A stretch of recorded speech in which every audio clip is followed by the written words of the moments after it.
Good afternoon, everyone.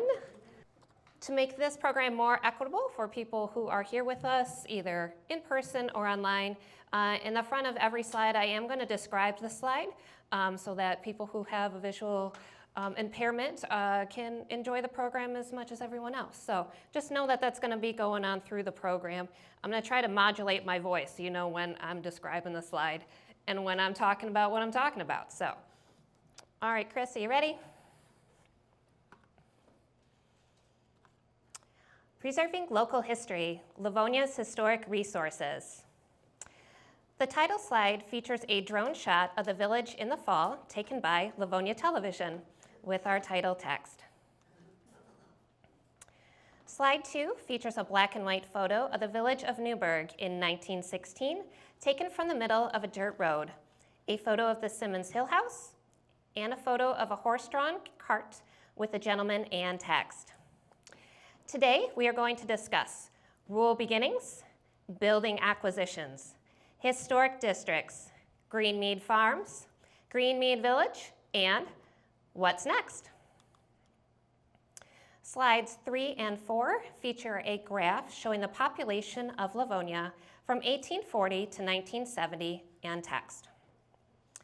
Livonia Township was created March 17, 1835, and was a rural farming community with a relatively consistent population of about 1,500 residents through the 1920s.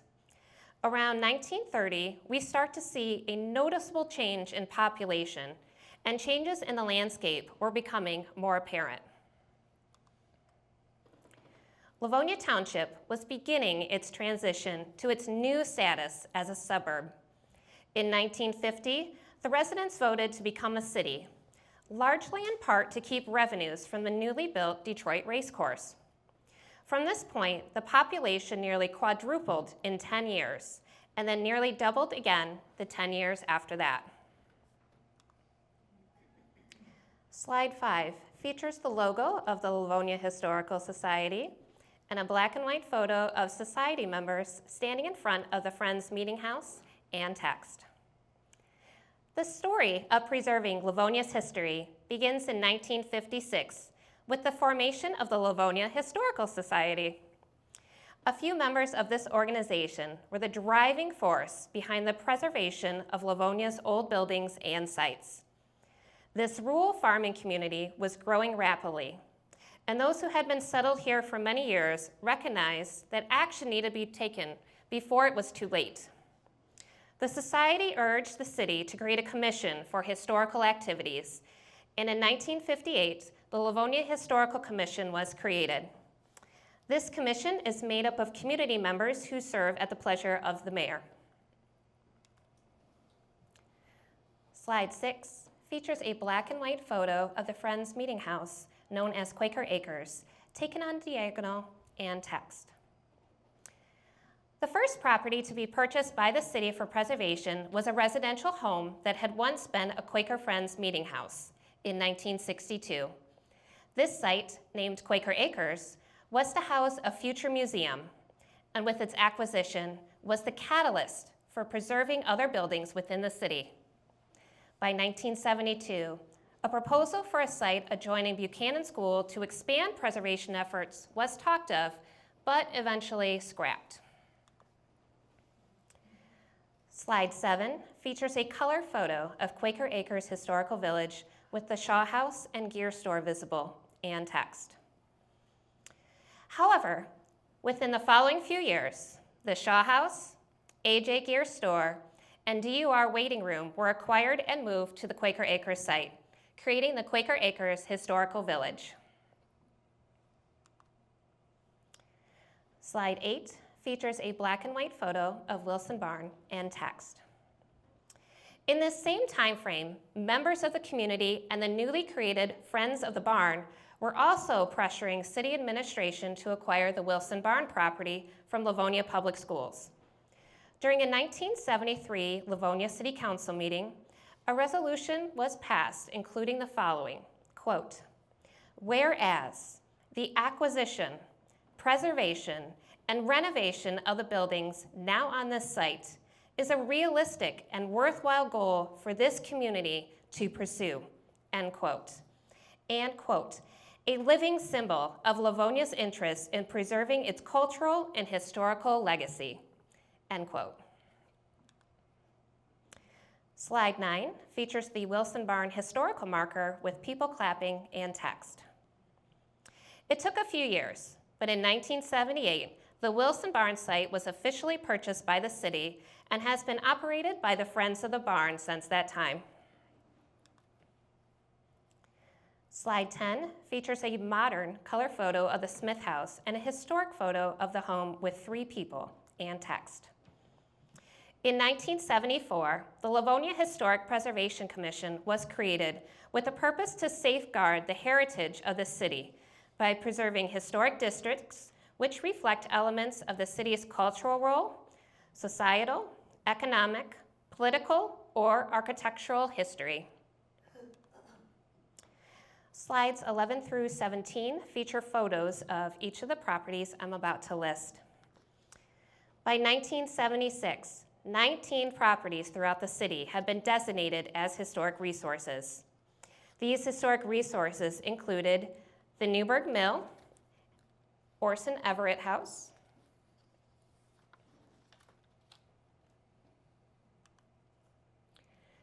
Briggs Union Cemetery and Church, Newburgh Cemetery, Ebenezer Smith House, the Union Church,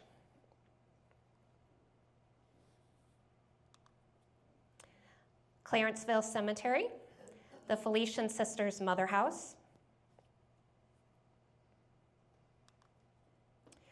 Asa B. Smith House, Joshua Morrell Simmons House, which is west on 8 Mile of the Joshua Simmons House, Peter Cater House, the Thomas Bennett House, Livonia Center Cemetery, Wilson Barn, Judge Blues Courthouse, Smokehouse and Slaughterhouse, Newburgh Methodist Church, Ellie House, and Clemens House. Slide 18 features a photo of the Greenmead Farm in the 1970s and text. Discussions also began in the fall of 1974 to purchase the Hill property located on 8 Mile. Greenmead Farms had been listed on the National Register of Historic Places in 1972 through the efforts of its then owner, Mrs. Jean Boyd Hill. After her passing in August, the 105-acre farm site became available. Slide 19 features a photo of the historical marker at Greenmead and text. The 1970s were the golden years of building acquisition for the city of Livonia. In the late 1960s, the historic preservation movement began to flourish when Americans realized that new generations had little sense of history, largely because that had no visual or physical reference to make history real. This movement was propelled in part by a desire to give to future generations the physical evidence that their forebears existed. Local history played just as an important role as presidents and wars in the story of America. The themes of the bicentennial asked Americans to recall their heritage and place in its historical perspective and undertake a principal project which manifests the pride, priorities, and hopes of their community. Livonia accepted this challenge with a dedication to preserving its heritage. Slide 20 features a modern drone shot of the farm complex at Greenmead and text. The city of Livonia officially purchased Greenmead Farms in 1976, beginning the most ambitious initiative to save historical buildings within our community. Slide 21 features 4 photos: the Simmons Hill House, Carriage House with Greenhouse, Farmhands House, and South Carriage House, and text. At that time, Greenmead Farms included 11 structures when it was purchased: the main house, greenhouse, North Carriage House, Farmhands House, North Barn, South Barn, a lean-to, garage, chicken coop, a caretaker's cottage, and South Carriage House. Since then, one structure, the South Carriage House, has been lost. At this point, the city now has 3 multi-structure historic properties: Quaker Acres with 4 structures, Greenmead with 11, and the Wilson Barn property with 2. In 16 years, 17 historic structures were placed under the care of the city of Livonia. Slide 22 features a black and white photo of Joshua Simmons III and text. So let's go back and learn a bit about Greenmead Farms and its first white settlers. This is an excerpt from Portrait and Biographical Album of Oakland County, Michigan, about Richmond C. Simmons, Joshua's son, that describes his father. Quote, "Joshua Simmons was born in Massachusetts in 1801. His wife was Hannah Maycomer, and she was also born in Massachusetts in 1807. They were married in New York and resided there until they came to Michigan in 1826 and settled in Livonia Township, Wayne County, on an unbroken farm. The patent for this land was signed by President James Monroe and dated 1824. Here he built a log shanty with 3 sides of logs, and one side left open was closed by a blanket. He slept with his gun the first night under a basswood tree, and his wife slept at the house of a neighbor 1 mile away.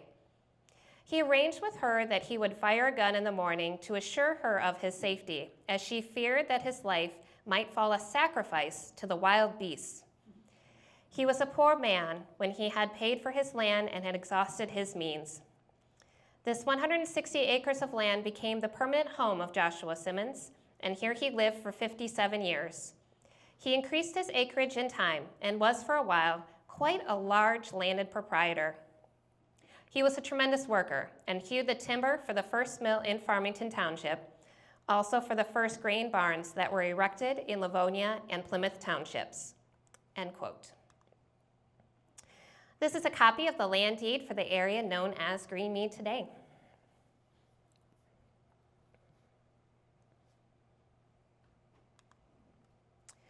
Slide 24 features a drawing of Meadowbrook Farm and photos of Joshua and Hannah. This drawing was printed in Samuel W. Durant's 1877 History of Oakland County. Although dark in this picture, the insert shows a drawing of the log shanty back in the trees, stating a build date of September 4, 1826. We also see a small frame house, which could be the farmhand's house, and is most likely the second home for the Simmons family, but we do not have any evidence to support this. We see the main house, which looks very similar to today, a carriage house, the north barn and lean-to, and south barn. The house is surrounded by trees, most likely an orchard and farmland.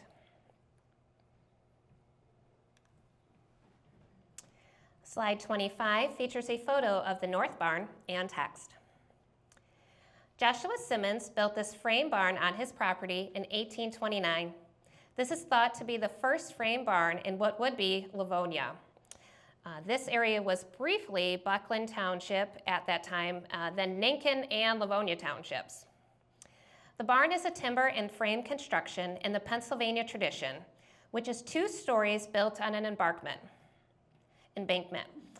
The lower level housed the cattle and main level housed horses and hay in the above loft.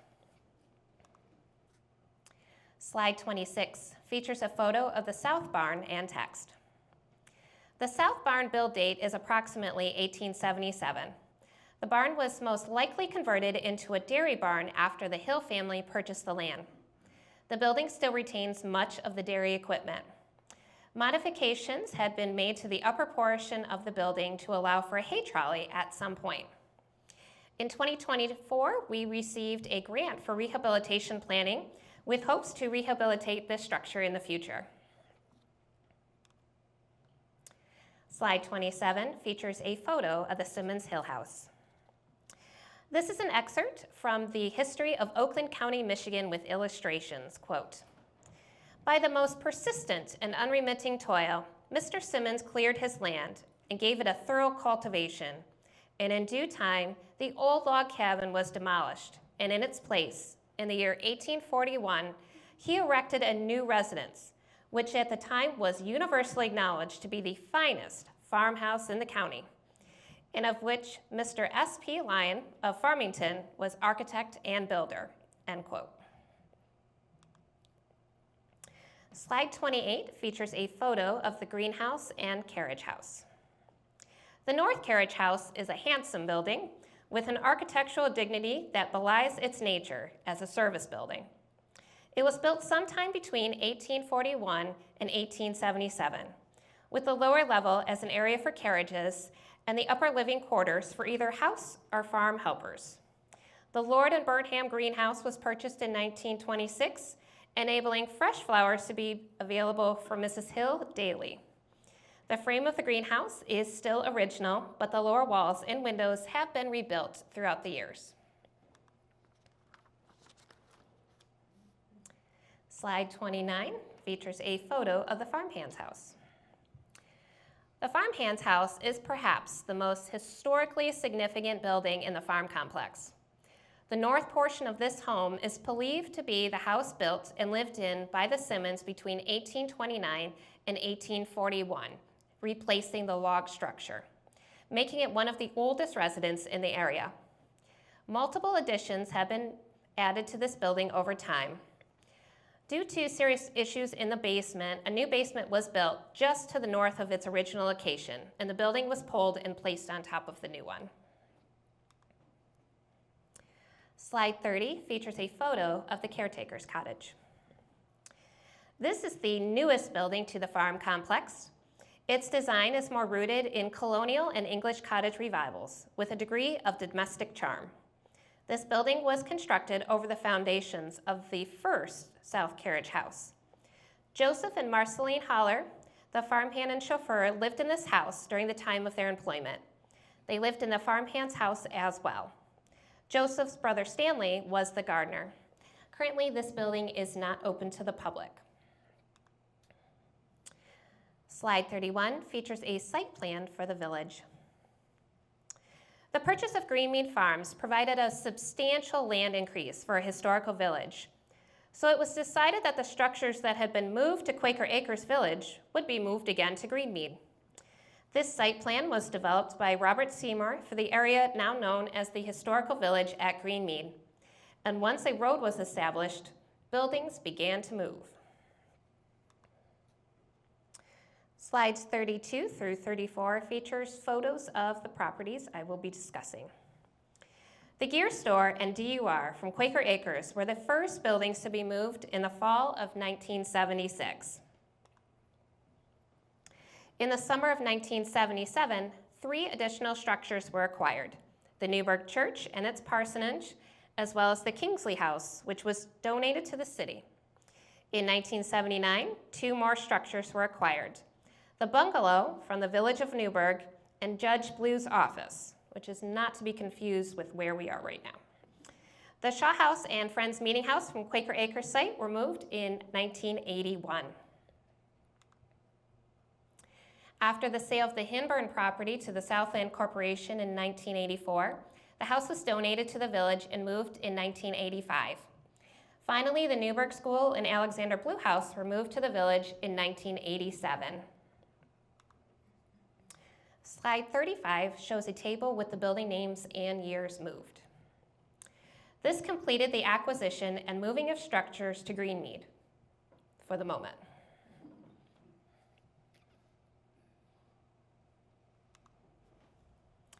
Slide 36 features a zoomed-in view of the village of Newburgh on a map and a modern drone photo of this area at Greenmead. So I'd like to talk about a unique feature of Greenmead, which is the Newburgh intersection.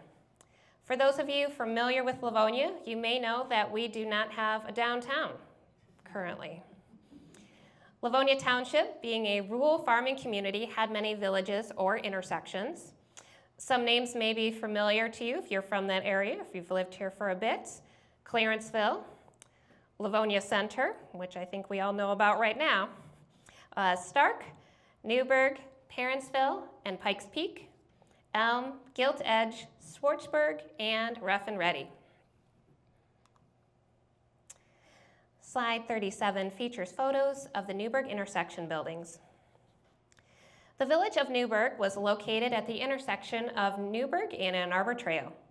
6 structures were still intact at the time of the development of the historical village: the bungalow, DUR waiting station, the AJ Gear store, Newburgh Church and its parsonage, and the Newburgh School. During the site planning, the road placement for the village depicted that of Newburgh and Ann Arbor Trail. These structures have been placed in their original orientations to the compass and to each other to depict the hamlet of Newburgh during the 1915 to 1925 time period. Slide 38 features a black and white photo of the Newburgh Church and text. The Newburgh Church was built in 1848 as a Presbyterian/Congregational church on a site across from the Newburgh Cemetery. The land was leased from Joseph Kingsley, the great uncle of Nathan B. Kingsley. Services were held every other Sunday. The Congregationalist and Methodist congregations merged in 1888, and in 1889, the Ladies' Aid Society was formed. Slide 39 features a modern interior photo of the Newburgh Church and text. Improvements were made to the building at the time, including new wallpaper, rearranging the pews to make a wider aisle, removing a window, and adding a double front door to allow caskets to be more easily moved in and out of the church. In 1892, a belfry was added and a Sunday school wing in 1898. In 1902, new pews were purchased and the first set of stained glass windows were added. Slide 40 features a black and white photo of the Newburgh Church taken from the adjacent corner and text. In 1915, the building was placed on skids and pulled by a team of horses to the corner of Newburgh and Ann Arbor Trail. 2 additional stained glass windows were added to the front of the building. The building was moved in an effort to increase the congregation's size, and it was moved to the corner of Newburgh and Ann Arbor Trail. From 1960 to 1962, the congregation held services in their hall due to the building being condemned. In 1962, a new building was built on Ann Arbor Trail at Livonia. Slide 41 features a black and white photo of the Newburgh School and text. In 1831, School District Number 9 was established for Nankin Township in a log structure. In 1850, the school board decided to build a new schoolhouse on land owned by David Ryder. The following year, the vote was rescinded, and some repairs were completed on the log structure. In 1859, they once again voted to build a new school building, and that was later rescinded. Finally, a third vote in 1860 led to the building of a new wood structure for $400. They also voted to build 2 privies. Slide 42 features a black and white class photo and text. In 1863, they voted to have a well dug and a pump put in, then upgraded the pump in 1867. The school was painted in 1870, and 50 maple trees were planted. In 1877, they purchased, quote, new seats to replace the old ones, such as are used in modern school, end quote. In 1901, it was decided that children with lice should be sent home. School terms began as a winter and spring term, then moved to a 9-month term, then a 10-month term, and then we went back to 9 months in 1888. Slide 43 features a photo of the converted Newburgh School and text. In 1922, a new brick school was built on Newburgh Road at Ann Arbor Trail, organized by the PTA. The old building was then converted into living quarters and had some additions added. The building was donated to the city in 1986 and moved to Greenmead in March of 1987. Slide 44 features a black and white photo of a DUR car and station, and the AJ Gear store and bungalow are in the background. The Detroit, Plymouth, and Northville Railway started operation in 1899. For the first few months, the cars ran only between Wayne and Plymouth, but by the end of the year, they ran to Northville. The first cars were small single truck cars painted yellow and green. In these early years, the trip was made every 2 hours. Until the turntable in Plymouth was operational, the cars ran backwards one way. In 1907, the Wayne-Northville line became a part of the Detroit, Jackson, and Chicago Railway, which was later taken over by the Detroit United Railway. Fares were 10 cents from Plymouth to Northville, 15 cents from Plymouth to Wayne, with 5-cent zones along the way. The cars ran hourly at this time. Slide 45 features a black and white photo of a DUR car and station from the opposite angle from the previous photo. Until 1912, the Interurban made a square turn at Newburgh and Ann Arbor Trail. The cars would occasionally run off the track as they made the curve, especially in icy weather. The people would get off and come into the store and wait while the crew got the car back in place and ready to go again. A change in the track was made because of an accident in which a car overturned and a passenger was killed. Land was purchased to relocate the tracks in 1909, but they were not moved until 1912. When the curves were opened up at Newburgh and other spots along the way, 49-foot single-end double truck passenger cars were used. Slide 46 features a hand-drawn map of the rail lines. In 1922, Northville Road was paved. Automobile traffic increased, as did bus service. As a result, ridership on the DUR fell. And in 1925, the DUR went bankrupt. In 1926, under receivership, there was once-a-day service. On April 8, 1927, service finally stopped. The tracks were removed in 1928. Slide 47 features a photo of the bungalow and text. The bungalow style was very popular in the Detroit area from about 1900 to 1940. Typically 1 to 2 stories in height, these dwellings had low and simple roof lines pierced by large dormers. Broad projecting overhangs resting on heavy piers, forming large porches. These simple dwellings with their exposed rafters and natural materials such as cobblestone, wood shingles, and stucco show the evidence of the craftsman, the Japanese, and prairie styles. The interior of a bungalow was informal, simple, and comfortable. Many bungalow-style homes were available as kit houses offered by the Aladdin Company, Lewis Manufacturing Company, and Sterling Homes, which are all Bay City companies. We do not have evidence one way or the other if these bungalow-style home at Greenmead was a kit house, as many of the items that would prove it have been replaced over time, such as doorknobs or screws or things that would have had a little stamp on them.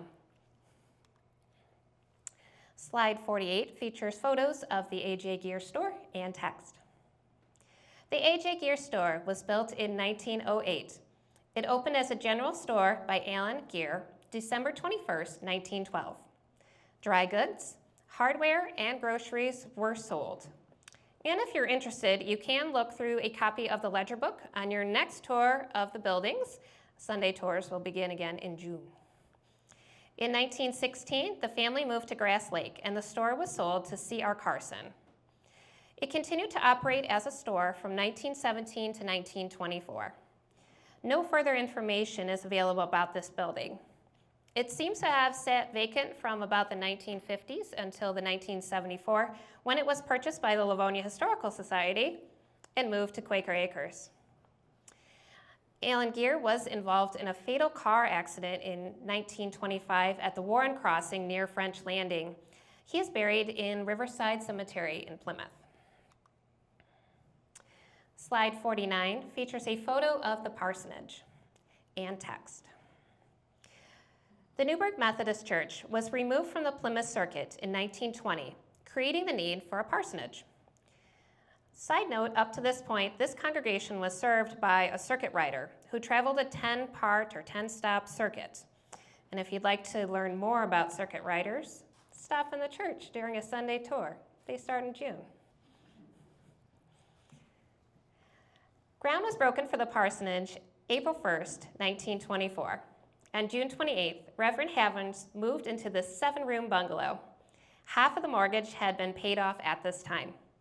In 1927, they made the final payment with the help of the Ladies' Aid Society, and the mortgage was lit on fire and burned in front of the congregation. Currently on our site, our caretaker lives in this building, and it's not open to the public. Slide 50. What's in a name? So how do you spell Newburgh? N-E-W-B-U-R-G-H? N-E-W-B-U-R-G? N-E-W-B-E-R-G? So the Newburgh United Methodist Church, established in 1834, spells it N-E-W-B-U-R-G. The city of Newburgh, New York, which was incorporated in 1865, spells it N-E-W-B-U-R-G-H. 1876 and 1898 maps of this area, we spell it with a U and an H. In 1925 and the 1936 maps of this area, we spell it with an E and no H. In 1935, the Newburgh Mill, built by Henry Ford, we've got the U in there and the H is back. In the 1940s newspaper, the Livonian, Newburgh, U, no H, when referencing the schools and churches. Another side note, if you'd like to look at scanned copies of the Livonian, you can visit greenmead.us. Under our resources page, I've scanned what I can fit on my scanner on there. You can read through those. It's fun. You can pretend you're 1940 again. The Newburgh Cemetery on the historical marker, spelled with a U and an H at the end.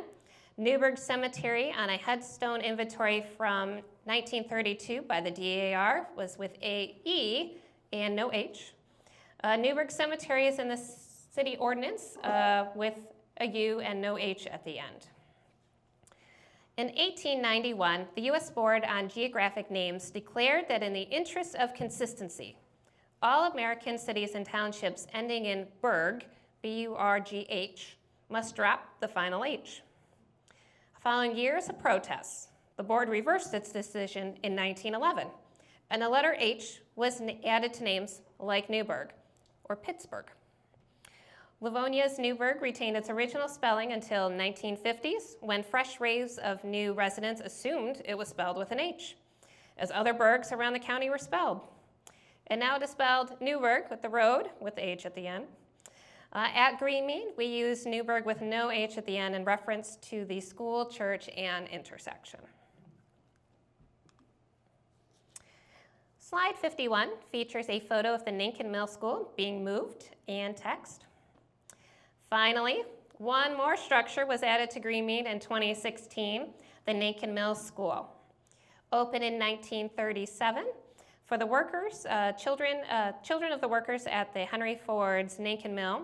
This Cadillac of schools was ahead of its time with its hands-on learning experiences and global education. Currently, this building is awaiting funding for rehabilitation. Slide 52 features the Livonia Parks and Recreation logo. So, what's next for Greenmead?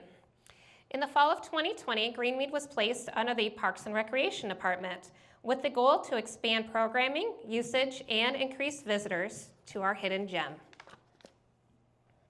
Slide 53 features the Greenmead 365 logo and text. One of the first projects under the department was to develop an updated master plan, replacing an outdated plan from 1979. Over the course of 1.5 years, a team from Wade Trim and the steering committee worked to create a new implementable master plan to help guide the rehabilitation and future improvements and development of Greenmead. Slide 54 features an overhead map and text.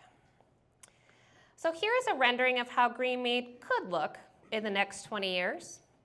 The main features of this site plan include improved landscaping, which included bringing back the orchard and the farm complex, which we completed in the fall of 2023, creating a natural play area for our younger visitors, which is marked by number 6, diverting traffic away from the village area for pedestrian safety, increasing accessibility, and building a central gathering space in the center of the park.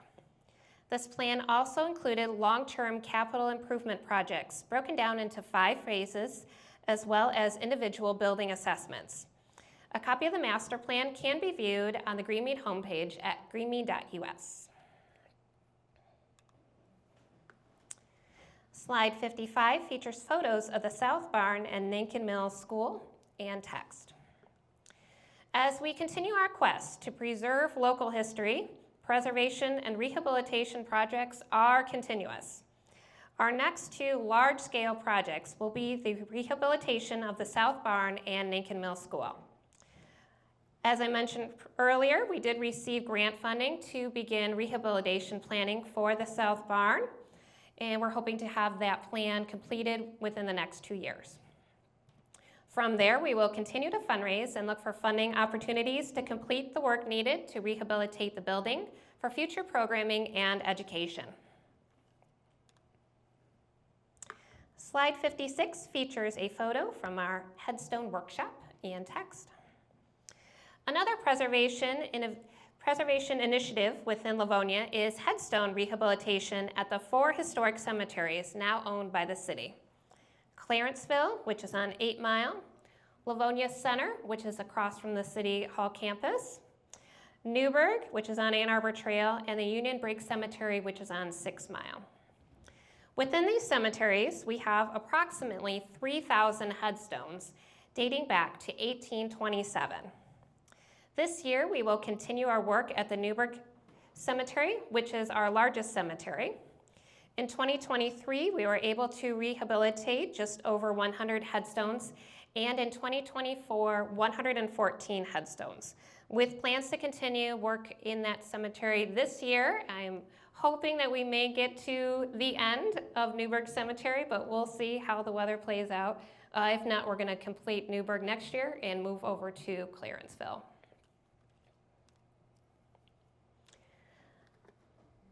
Slide 57 features black and white photos of the Alexander Blue House, Wilson Dairy Trucks, and horses at the Detroit Racecourse and text.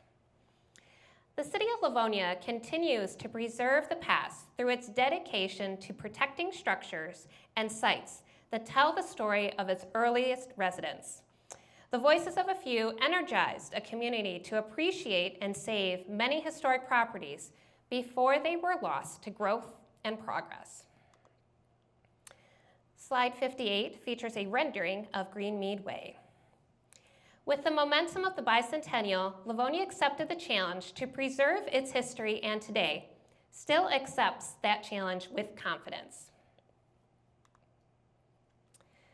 Some sources that I used, if you'd like to check them out in the future for this program: Footpaths to Freedom by Dominic Paris, the Greenmead Tour Guidebook, Livonia City Council Minutes, Livonia Code of Ordinances, Chapter 2.56, Portrait and Biographical Album of Oakland County, Michigan, The History of Oakland County, Michigan with Illustrations, Architectural Survey and Report, Greenmead Farm Complex by Kirk Architecture Incorporated, the Holler Family Photo Album, Greenmead 365 Master Plan, and Livonia Public Schools, 1830 to 2002 by Martha Trafford and Suzanne Daniel.